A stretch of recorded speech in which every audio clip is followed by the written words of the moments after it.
حضور علیہ السلام سے حرم کی جانب جا رہے ہیں۔ کوہ صفا کے قریب عبداللہ ابن جدعان کا گھر ہے۔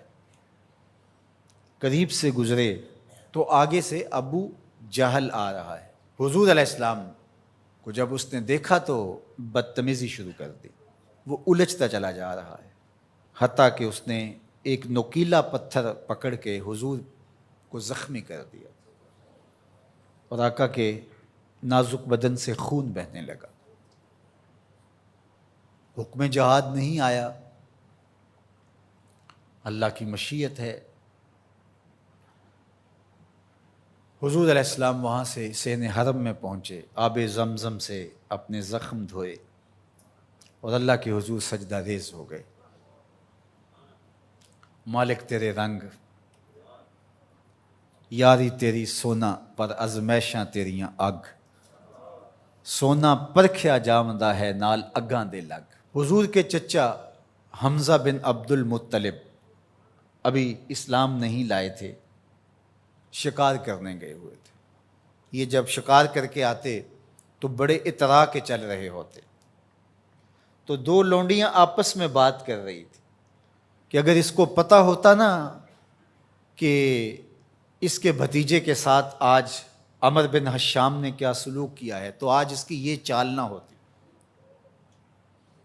تو حمزہ بن عبد المطلب کے کان میں یہ بات پڑ گئی، اللہ اکبر، رک گئے۔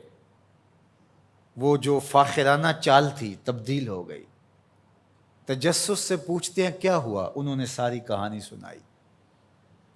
بس غصے میں آ گئے، کمان ہاتھ میں پکڑی تھی، اسی طرح سیدھا سین حرم میں پہنچے۔ صنادید قریش نشستیں جمائے بیٹھے تھے، ابو جہل بھی اپنے چیلے چانٹوں کے ساتھ ایک نشست پہ براجمان تھا۔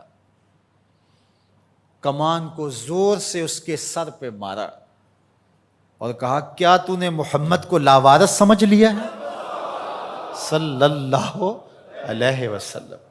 خیر ابو جہل کا سر پھٹ گیا، اس کے چیلے چانٹے اٹھے، لیکن بڑا کائیں شخص تھا ابو جہل۔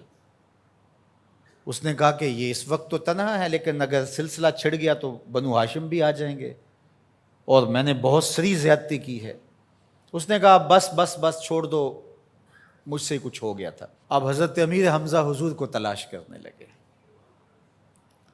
اور حضور سین حرم میں سر جھکائے سجدہ ریز تھے، اور یہ جا کے پاس کھڑے ہو گئے، یا ابن اخی، اے میرے بھائی کے بیٹے۔ حضور نے سر نہیں اٹھایا۔ پھر انہوں نے کہا یا ابن اخی، اے میرے بھائی کے بیٹے۔ حضور پھر سجدے میں سر رکھ کے رو رہے ہیں۔ پھر انہیں تیسری مرتبہ کہا یا ابن اخی، اے میرے بھائی کے بیٹے۔ حضور سجدہ ریز ہے۔ میاں صاحب فرماتے ہیں اسی کسے دے کچھ نہیں لگ دے تے نہ کوئی ساڈا دردی۔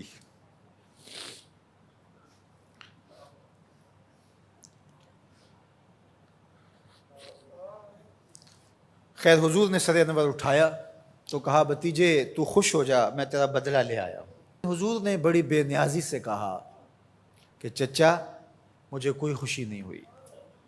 کہا میں اتنے بڑے سورما کا سر پھاڑ آیا ہوں۔ کہا مجھے کوئی خوشی نہیں ہوئی۔ بخت یاوری کر رہا تھا۔ دوسرا جملہ کہا تم کیسے خوش ہوگے؟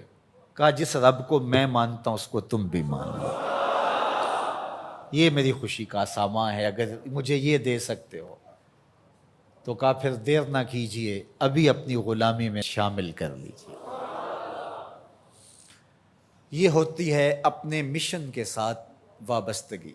ہم اپنے چھوٹے چھوٹے سطحی مفادات کی وجہ سے کتنے بڑے دینی نقصان کر دیتے ہیں، اور ہم جان رہے ہوتے ہیں کہ میری اس ذات سے یہ نقصان ہو رہا ہے، لیکن ہمارا نفس اتنا بڑا ہوتا ہے۔ لیکن یہاں مشن کے ساتھ وابستگی دیکھیے۔ وہ کہتے ہیں کہ بھتیجے بتاؤ تم کیسے راضی ہوتے ہو؟ تو جو حضور بولتے ابو جہل کے ٹکڑے ٹکڑے ہو چکے ہوتے چند لمحوں کے بعد، لیکن کہا نہیں، میں اس سے راضی ہوتا ہوں کہ جس رب کو میں مانتا ہوں وہ اس کو تو مان لے.